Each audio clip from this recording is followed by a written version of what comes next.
Kozhikode medical കോളേജിലെ തീപിടുത്തത്തിൽ electrical ഇൻസ്പെക്ടറേറ്റിന്റെ അന്വേഷണ report ഇന്ന് സമർപ്പിക്കും. ഡെപ്യൂട്ടി ചീഫ് ഇലക്ട്രിക്കൽ ഇൻസ്പെക്ടറുടെ നേതൃത്വത്തിൽ നടത്തിയ അന്വേഷണ റിപ്പോർട്ട് തിരുവനന്തപുരം ചീഫ് ഇലക്ട്രിക്കൽ ഇൻസ്പെക്ടർക്കാണ് സമർപ്പിക്കുക. വിവരങ്ങളുമായി ദിസ്ന ഒപ്പം ചേരുന്നു. ദിസ്ന, പറയൂ. നമുക്കറിയാം, ഈ കോഴിക്കോട് മെഡിക്കൽ കോളേജിലെ തീപിടുത്തവുമായി ബന്ധപ്പെട്ട് ഇലക്ട്രിക്കൽ ഇൻസ്പെക്ടറേറ്ററിന്റെ റിപ്പോർട്ട് ഇന്ന് സമർപ്പിക്കുമെന്നാണ് നമുക്കറിയാൻ സാധിച്ചിട്ടുള്ളത്. ഡെപ്യൂട്ടി ചീഫ് ഇലക്ട്രിക്കൽ ഇൻസ്പെക്ടറുടെ നേതൃത്വത്തിൽ നടത്തിയ അന്വേഷണ റിപ്പോർട്ട് തിരുവനന്തപുരം ചീഫ് ഇലക്ട്രിക്കൽ ഇൻസ്പെക്ടർക്കാണ് സമർപ്പിക്കുക. കഴിഞ്ഞ ദിവസങ്ങളിലാണ് ഇത്തരത്തിലൊരു അത്യാഹിതമുണ്ടായത്. കഴിഞ്ഞ 2-നും 5-നുമായി 2 തവണയാണ് പുതിയ ബ്ലോക്കിൽ, പ്രധാനമന്ത്രിയുടെ PMHSY ബ്ലോക്കിൽ 2 തവണ ഇത്തരത്തിൽ തീപിടുത്തമുണ്ടായത്. ഈ തീപിടുത്തത്തിന്റെ കാരണം എന്താണ് എന്നതിനെ സംബന്ധിച്ച് വ്യക്തമായ ഒരു റിപ്പോർട്ടായിരിക്കും സമർപ്പിക്കുക എന്നതാണ് ഇതുമായി ബന്ധപ്പെട്ട അധികാരികൾ വ്യക്തമാക്കിയിട്ടുള്ളത്. പക്ഷേ അത്തരത്തിൽ ഇൻസ്പെക്ടറേറ്റിന്റെ റിപ്പോർട്ട് സമർപ്പിക്കുന്നതിന് മുൻപേ അവിടെ രോഗികളെ കയറ്റിയതിനെ സംബന്ധിച്ച വലിയ രീതിയിൽ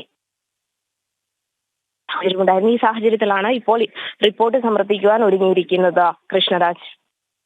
ശരി, ദിസ്ന സുരേഷാണ് വിവരങ്ങൾ നൽകിയത്.